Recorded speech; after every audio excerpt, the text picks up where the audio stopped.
Welcome to the Lowdown Mortgage Podcast, the show where we dive deep into the topics that directly impact the evolving originator. I'm your host, Connor Bartley. Bam! And joining me today is someone who, after 11 years of filling out the same sales activity form every single week without missing a beat, he showed me the binders, just got promoted to Chief Strategy Officer of a 4-year-old broker shop with 228 licensed loan officers and a stated goal of reaching 1,200 LOs and $12 billion in annual volume.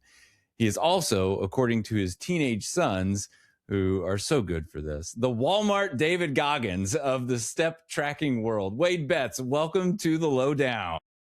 Thank you. My kids will get a real kick out of that intro. I appreciate you having me. Hey, that's what kids are good for, right? Like, just give you a little shit every once in a while. So.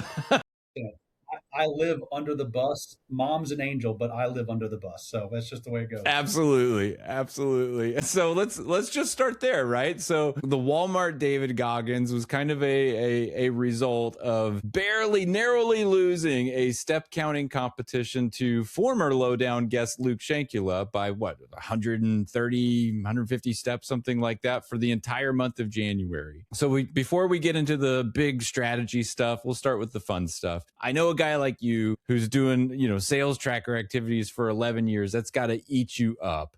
Does that competitive streak come from like family, from the industry, or is it just like how you're made? A little bit of both. So growing up, like, my father was self-employed. He's pretty much the only person I know that works harder than me. There's a separate story there, but so like he's led by example for me.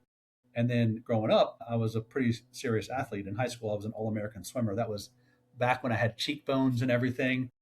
And so trying to get back to my glory days. And so I ended up getting a treadmill desk, and I'm continuously walking on it, like just 2 miles an hour. And leading up to that step challenge that you referenced, I was doing anywhere from 4 to 10 miles per day, just as like a normal day, with 10 being a lot for me. And then my company issued a step challenge in January of 2026. And so for the first time ever, I bought an Apple Watch and started doing some of the things and didn't realize how competitive Luke was. So he got a treadmill desk, and it was just kind of back and forth. He was way ahead of me up until the last week where I made a big push. There was a couple of days where I literally walked a marathon in a row, which was not advisable. Okay. Just don't do that. I regret that tremendously. But where that Walmart David Goggins story came from is the very last night I'm at dinner with my family, and I was telling my kids that I ended up walking over 1,000,000 steps in the month of January. And, instead of like the pat on the back or like, great job, Dad, I didn't think you could do it and you crushed it. No. Instead, I got, you're basically the Walmart David Goggins. Like, what are you doing? Come on, guys. How about an I know, give Dad some love. Yeah, my wife was dying. So they just start piling on. But like, I lost 9 pounds in the month of January. I walked 1,000,000 steps. Never thought I'd say that. I ended up losing at the very last second to Luke by 133 steps. And like, it's at the end of the day, it's not the end of the world because we both walked over 1,000,000 steps. It was crazy. So it was really both fun. Came out winners, right? Yeah. I've got no regrets. It was fun to do. I don't know if I'll scratch that itch again though. 1,000,000 steps in a month is a lot. Yeah, I actually feel a little guilty because I know when we were preparing for this episode, as we spoke, you were on that treadmill, and so now to record this episode, you're not. So I feel like I'm taking you away from. You did. From that. So 10 minutes ago, I sat down, I took a step off the treadmill desk and sat down here for this interview. So yeah, so you're gonna do some late night work to make up for it, huh? Right. Well, hey, I want to congratulate you. Absolutely. I want to congratulate you on this promotion to Chief Strategy Officer. That's phenomenal, man. Well earned. I've followed you for years. I've known who you are in this business. I've listened to other podcasts that you've been a guest on. And, it's definitely been a long time coming, in my opinion, for you. And you mentioned that it was so new, it had not really even hit like the airwaves yet or LinkedIn yet.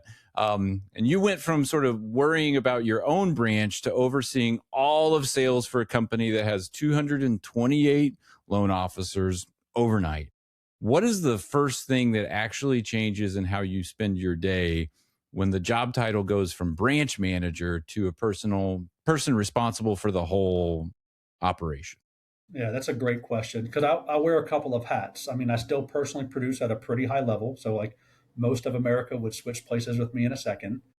I run a pretty big branch. I went from zero to 224 million over a 3 year period. So that's gone well. And, we're continuing to increase.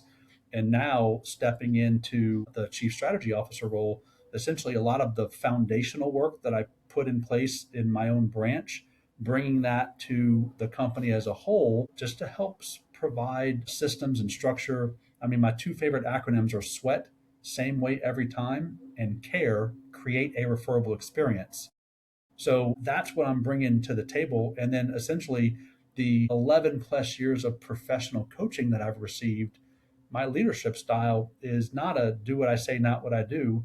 It's I'm doing these things. I'm being coached to do these things. If you want similar results, you should probably do them as well. And I can't want it more than you.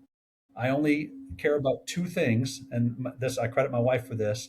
You can only control two things: your attitude and your effort. So don't poop in my punch bowl. So have a good attitude. Don't be an energy vampire or be a negative Nancy or Debbie Downer.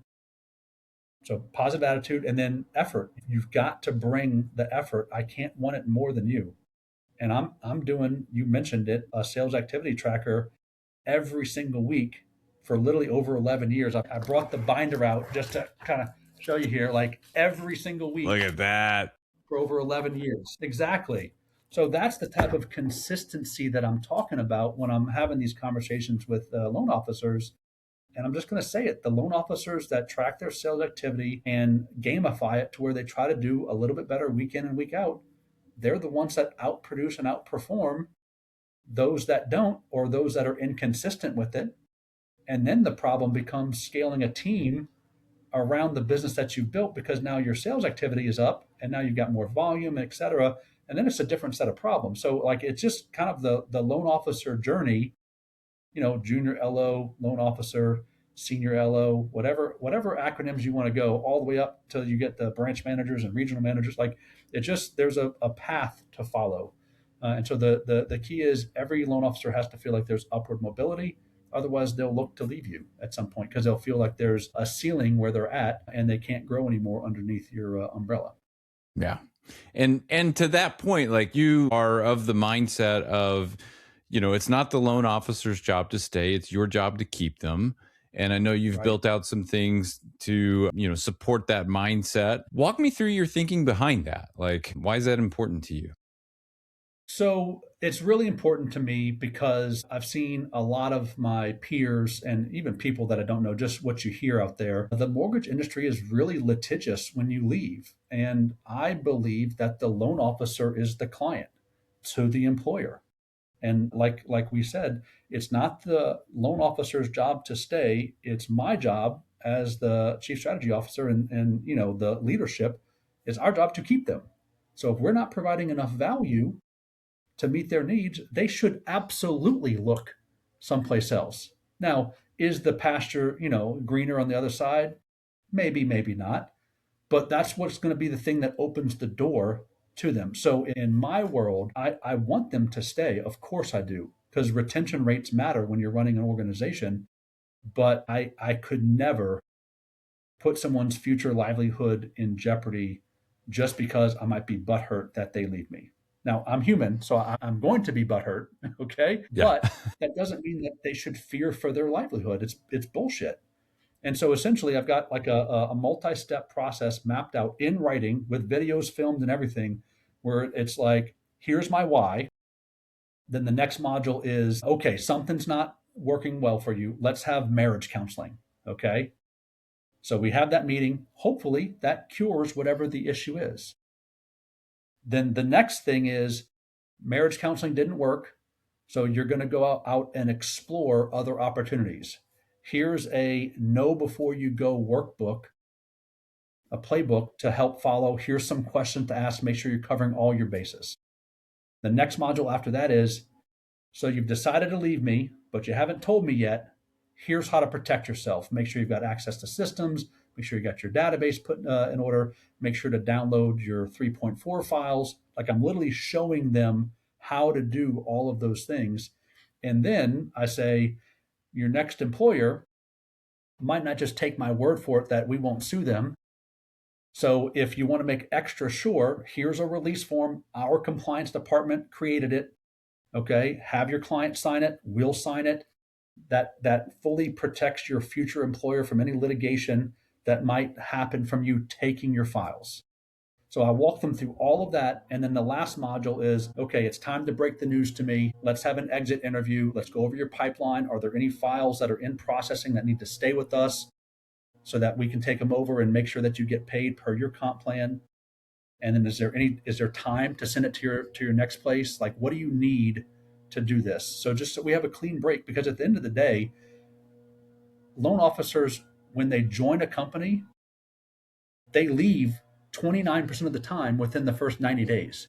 So you could lose somebody, and if you treat them right, they will absolutely come back to you. So basically, that's 1 out of 3 that you lose are possible boomerangs that can come back. So why would I want to burn that bridge? Because I would rather people be talking about me in a very positive light in rooms I'm not in, as opposed to that SOB, they threatened me, they sued me, they did all this stuff, never worked for them. Instead, all I ever hear is, Wade treated me right. It was exactly what he said. The divorce does not have to be ugly. It can be just as good as the honeymoon. But again, that's really hard because I like these people. They trusted me to lead them, and they're leaving for one reason or another. But like, and I'll just be like super transparent here. Like, I've had some people leave because they wanted a brick and mortar. It's like, well, we've never been a brick and mortar. Like in my so it's like, why did you say yes to me in the first place? And then I've had people that are like, hey, I think I want to switch to a different model type. And so I've literally facilitated interviews to other companies with my team members that want a different model. No big deal. Now, secretly, I'm hoping that they don't make that move. But again, I can't be the thing that ruins somebody's livelihood. And so it's not their job to stay, it's my job to keep them.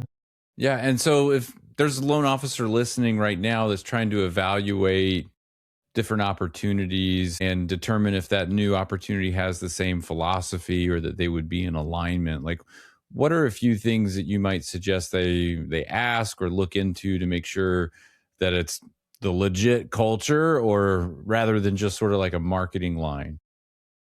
I mean, I think the best thing you can do is ask ex-employees what their experience was. And I could legit give a long list, not that long because most people don't leave me, just to be clear, but I can give a list of people that would have nothing but good things to say about their exit and their time here, et cetera, et cetera. Sometimes you just grow apart and you want different things. That's okay. We don't have to be enemies, but it just means that if we're not fulfilling your needs, if I'm not providing enough value, then yeah, you should go look someplace else. And if I can help you do that, I will, to my own detriment, because I know at the end of the day, it's only a matter of time before any company, I don't care how awesome of a company you are, ourselves included, we're going to have bumps along the road. And all I want is for there to be an established relationship so that when that bump happens, that they raise their hand and say, hey, Wade, can we talk? And if I treat people like that when they don't even work with me, imagine what it's like when you are under the umbrella. That's the whole idea. Unreasonable value. I love that. Yeah. So to kind of pivot a little bit to something a little more tactical, I know as we were talking, Scott Groves came up in the conversation, and you said that he sort of gave you the phrase of strive for five or fewer borrower facing conditions. And you said that you've made it a cornerstone of your operations ever since. A lot of loan officers hear about clean files, they nod along, and then they get busy and they start to rush and they submit some sloppy ones along the way. So what is the actual process change that has to happen on the front end for a loan officer to get to 5 conditions consistently, 5 or less, right? And then what does the ops relationship look like at a company that actually holds that standard? Yeah, Scott's a great dude. He said that to me one time, and it's stuck ever since. So that's the goal, and here's the why behind it: because files where there are five or fewer borrower-facing conditions when it comes out of underwriting, those files close on time with happy clients and happy partners. Files that are like 10 plus borrower-facing conditions, that origination team did a sloppy job, and that file is going to close ugly or not at all. And when I say origination team, what I mean is the loan officer and the loan officer assistant, LOA. I call them loan partners. Most people do. So the LO and the LP, loan partner, they make up the origination team, and it's the job of the origination team to turn in a complete file.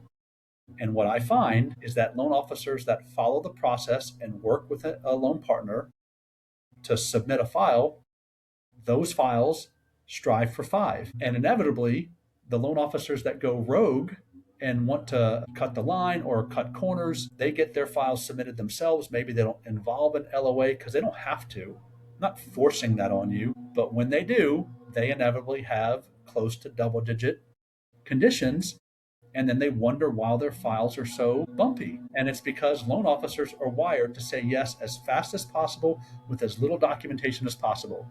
And what they need to realize is that our ops teams are like the alleys on a bowling alley, like the bumpers. Like they just need to keep you in the lane. Like you might not get a strike, but you're not going to end up in the gutter. That is the whole point of shared ops or dedicated ops. They just need to protect us from ourselves because we will say yes to everything. And it's things, there's so many unintended consequences if you do that. So you just need to Yeah. slow down to speed up. Take more time on the front end, because once you get a complete file, then it goes so much smoother in ops. Now let's talk about this binder. Okay, we've brought it up a couple times already, and you've got it there with you. It's got 11 years of weekly sales activity forms. Now that is insanely consistent, and I know that's a cornerstone of your vocabulary. But what's on the form? Like, how has that evolved over time, or has it always been tracking the same things every day for 11 years? No, it's absolutely involved. I think the creator of the form is Rick Ruby from the core training. I was Okay. coached by the core years ago. It's similar-ish. And just to kind of spill the beans on everything here, like every coaching program is essentially the same. Okay, you have a list, you work the list, you try to top grade the list, you pair it with theme days, and then you track your sales activity. And then you try to do a little bit more sales activity week after week after week. And that results in tremendous growth. And then you work to build an operations team around the growth in your business. It's like that's every coaching I've ever been a part of or close to or heard from or went to. It's all similar ish to that. And so this sales activity tracker, it's the consolidated result of a lot of different coaching that I've received. So some of it's core, some of it's growth only coaching. I've got, page one, it's 2 pages here. Page one is all the old school stuff that works. So like face-to-face meetings, break breads, talk tos, events that you're hosting or attending, thank you cards, et cetera, et cetera. But like I added some personal things like physical activity, yes or no. So like, did I Mm. walk my 10 miles a day? Yes. Did I go to the gym? Yes. So on and so forth. So like, it's all of the old school stuff. You have to do this. This first page is the fastest path to a commission check. Okay. The back page, I will credit Phil Trobell for this. Okay, this is a social media tracker. Now I've expanded on it to make it match kind of my business, but essentially it tracks all the social/business media that I'm doing. So like how many reels am I posting? How many comments am I making on post and reels? How many comments I'm making on stories? Am I friend requesting 3 realtors a day? Am I sending 20 DMs a day? Like on and on and on. But I track that for Insta, Facebook, and TikTok. I track different things for LinkedIn. I track different things for Twitter or X. Same thing for Threads. YouTube is a big one. Every single person should have a YouTube channel. But Yeah, I'm we'll doing get into two. that. Yeah, I'm doing 2 long form YouTube videos per week at this point. And then I'm turning them into SEO optimized blog articles, and then I'm posting those on my Google business page. So like all of these things, this is the part of the business. This is the 5-year paycheck. Page one, the right now paycheck. Page two, the 5-year paycheck. And it needs to be broken up with Pareto's principle, 80. So the loan officers I see that make the mistake of going like all in on social, yeah, that'll pay off in the future. But if you need a commission right now, you got to pick up the phone and go see some people. So it's 80. Mm-hmm. And if you're looking at it, I like to make this analogy. I think that your loan officer business is like a cake. Okay. It's a 3-layer cake. Cake is your purchase business. The icing on the cake is refis. So if you ever had a cake with too much icing, it tastes like shit. You'll have diabetes. Okay. But if you have a regular cake that's made of 3 layers, so each layer is past clients, realtors, and centers of influence. Okay, that's a good cake. So I did a cooking show a while back where I made a 3-layer business cake, and that's exactly what we did. We talked about realtors, past clients, and centers of influence, and then the refi/retention strategy of our database was the icing on the cake. So Yeah. it's not I love that. complicated. That's a It's great just not analogy. complicated doesn't mean that it's not so hard. It is so hard to Right. do. But it's 80/20. 80%'s got to be the old school stuff that's tried and true. The 20% is your future paycheck, but you've got to do it consistently. Right. Well, and I love that we talked a little bit about YouTube specifically and how that's enhancing like where you're ranking on Google searches and what the algorithms are picking up or what the SEO and even the GEO that's starting to get into some more of the conversation out there with AI search is picking up. I mean, it's not, to your point, it shouldn't be necessarily something that someone who's just getting started should pick up and go all in on immediately. It is the long game. It does take time. You know, many people will tell you that social media strategy is going to take 3 to 5 years before you start to see like actual real results from it. Sure is. But if someone is just getting started, like what's the minimal, most viable version of what you're doing that someone who's getting started should pay attention to right now? So if I'm restarting today from scratch with my social media plan, I would make sure that whatever platforms I'm already on, that I'm on. So when I started, because according to my kids, I'm old, I was on Facebook. Okay. And then I added Instagram later, and then I added Twitter, and then Threads. And so it's evolved over time. But if I'm starting over right this second, whatever platform you're already on, just be on it. So make sure your social profiles are optimized. Okay. If I can talk you into posting and creating content, that's great. That would be my perfect world. I don't think you should be the one to edit any of your content. Okay. I think you need to get an editor. Like in our world, our company has an in house editing team. So every video you've ever seen from me has all been edited for free by my company. I love it. But before that, I used an editing service. And because it's not worth my time to edit videos, especially at the scale that I'm creating them. But if you're brand new and you don't have access to an editor, maybe you have to edit them yourselves. I personally think that's a terrible use of your time because of the opportunity cost of what that's taking up, what you're not then able to do. And please, for the love of God, don't edit videos in the middle of the day when you should be prospecting. That is couch time. So I run my business off of the 4 Ds. I either do it myself, delegate, defer, or delete. So the editing of videos, that's the defer. That can be after hours or weekends when I don't need to be prospecting. So Mm-hmm. if I'm starting over again, I'm making sure my profiles are optimized. I'm hoping that you would create content to attract people to you. And the reason you optimize your profile first is because when they do get attracted to you and they get to your page, you want it to look attractive, like you know what you're doing. And then hopefully they doom scroll your content and then they follow you and now you're in their feed constantly.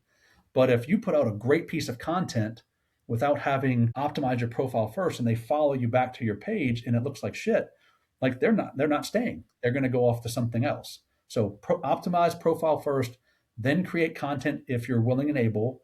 And if you're not, regardless of if you're not, the more important thing is to actually engage with your audience. So if you only had the ability to do either creating content or engaging with your audience, engage with your audience. If you can do both, that's even better. But then the key is you have to do that week in and week out. So if you want an example of this, go look at my Instagram feed and you'll see exactly what I mean. It's a combination of a reel, like an edutainment style reel, and then like a lifestyle post. then a reel, and like a testimonial post, then a reel and a lifestyle post, then a like quote reaction video, then a lifestyle post. So like I'm a dude, I had to be explained what a lifestyle post is. But so for those of you that don't know, a simple definition is it's who you are as a person outside of work. So if you go look at my social profile, what you will see if you take a deep dive, I know what I'm doing professionally. I absolutely love my wife. I spend time with my kids. We go to lots of sporting events. We go out to eat all the time. And all of my personal charity work is veteran related. So that's who I am as a person, all the at the same time looking competent as a loan officer because I've got 20 years in, I've got hundreds of Google reviews, but it attracts people to you, but I'm consistently in their feed. So like that social tracker, like I'm posting across all my platforms 45 plus times a week. It's huge. Plenty of Huge. weeks I'm over 50. But I didn't start there. That's what I've grown into over like the last 5 or 6 years. I started with adding my profile photo to my Facebook page. That's how I started. You got to start Yeah. somewhere. Well, something I want to call out there, especially about the lifestyle post, because I think a lot of people get stuck in their head with that. They are afraid to share too much, but I think it's important to remember that you're in control of what other people know about you. You're in control of what you're going to put out there. So if you don't want them to know something about, say, your family's like, hey, keep me out of it, right? Yeah, Okay, my kids fine. hate being in the photos. Hate it. Yeah, like you can totally do that. So I think a lot of people, they feel a pressure to be a certain way because they see someone else doing it that way, and they're like, that's not for me, and then they shut down and they say, I'm not going to do it because I can't do what they're doing. But you don't have to do what they're doing. Do what you want to do. Even Gary Vaynerchuk, if you guys know him, Gary V, like he would give the coaching of like, what do you know about Gary Vee, right? He's a Jets fan, he sold wine, all those types of things, but he's in control of what you know about him, yet you feel like you know him because he shows up all the time and there's that consistency there. And so there's the magic still happens. You just don't have to, take, put everything out there for everyone to see. So Wade, we've talked about a lot. And I want to give you an opportunity to just sort of freestyle here because I've asked a lot of questions. Is there anything just before we wrap up that you'd want to share with the listener that you feel is like of the utmost importance? Maybe I haven't asked you the question and I just want to give you an opportunity to get it out. No, that's a great question. I appreciate the opportunity. So if I'm mentoring somebody, what I would tell you to do, I don't care how successful you are, you need to surround yourself with people that elevate you. So you've all heard you are the sum of the 5 people you surround yourself with. Make sure those are 5 winners. So you need to have a personal advisory board. I've talked about lists. So your center of influence list, these are business relationships. You need to have a VIP list of very important people in your life. So like in my world, my VIP list, obviously my wife, like we're having our 20-year wedding anniversary. She's the most important person in my life. My kids, they're on that list. So I just got to love them. And frankly, the best thing I can do for them is love their mother. Because I know if I love her, their lives are amazing. I've got my parents, some close relatives, some close friends. I've got mentors, former coaches that have coached me professionally, some CEOs of companies that I'll reach out to with questions and stuff. So you just need to surround yourself with good people. And to that end, remember those 4 Ds. The fourth one was delete. You need to cut out people that are not good for you. Okay. Mm-hmm. So I know right this second, a name flashed in your head of like, that person wears me out. Minimize your exposure to them. Okay. And in my world, like I don't hang around with cheaters. So like if you cheat on your spouse or partner, I'm sorry, we can't hang out anymore. We can never do business together. I mean, if you're breaking your most solemn vow, how do I think I'm going to get treated fairly if you broke your promise to your spouse? No, it doesn't Mm-hmm. work. So like you have to have a moral compass and just cut people out of your life that are not good for you. Energy vampires, the Debbie Downers, the cheaters, the alcoholics, the drug users. Like, I'm sorry, you have to be winning at everything. So like when you are designing your perfect life, like I kind of joke that I'm in my greedy phase right now. I want a great marriage. I want a great relationship with my kids. I want great health. I want great personal business for my production. And I want to help as many loan officers get those exact same things as possible. But in order to do it, you're going to have to be incredibly consistent. Like not 11 years of tracking your sales activity tracker, but that exercise, that sales activity tracker, that's the hill I die on. Okay? So Yeah. if you want to be successful in mortgage, I feel very strongly that the best way to do that is to track your sales activity and then just make a commitment that you're going to do a little bit better each and every week. Are there people that are wildly successful in mortgage without tracking stuff like that? Absolutely. But process is greater than personality. Okay. So your Mm-hmm. personality can only take you so far. At some point, your systems have to pick up the slack. And the person that has the better systems will outperform the person that's got all the personality in the world all day, every day over time. So it's like that whole rabbit and Mm-hmm. the hare, Right. the tortoise Right. and the hare analogy. Like the tortoise is going to win and they'll be way ahead. So that would be my encouragement to everyone listening is that track your sales activity, spend 80% of your time focusing on the old school stuff of face to faces and phone calls. Face to faces are the engine of your business, phone calls are the gasoline. You got to put gas in the car, and then at the same time build up your social presence to attract people to your brand, not your company's brand, your personal brand, Winning with Wade, and then do that consistently over years. And what will happen is that 80% will slowly shift, Mm-hmm. and you'll wake up 5 years from now with the biggest pillar of your business coming from YouTube, and then probably real estate agents, and then probably past clients. So Mm-hmm. it's just a consistency thing. So the more consistent you are, the better results you will have over time. And it's the effort lags precedes the results. So the results are lagging. So 90 days from now, you'll be more successful. Just track your sales activity every day. Wade Betz, thank you for being on the lowdown, man. It was great to get your insights on everything and just the wisdom that you brought. Awesome stuff, man. And for anyone listening, download this podcast. Check it out on YouTube, Spotify, Apple. Wade, do you mind if people reach out to you? Can they find you on Instagram or LinkedIn, Facebook? Where's the best place to find you? I'm very easy to find. And if anyone answers other than that, they're not doing it right. Okay. So if you Google me, I'm on all the platforms. I'm at Winning with Wade everywhere except LinkedIn. Okay. Friend request me, shoot me a DM. I'm happy to help. Just bear with me and I'll be more than happy to visit. Okay. Awesome, man. Well, I appreciate you being a part of this and best of luck to you in the new job, man. That's exciting. It is. I appreciate that.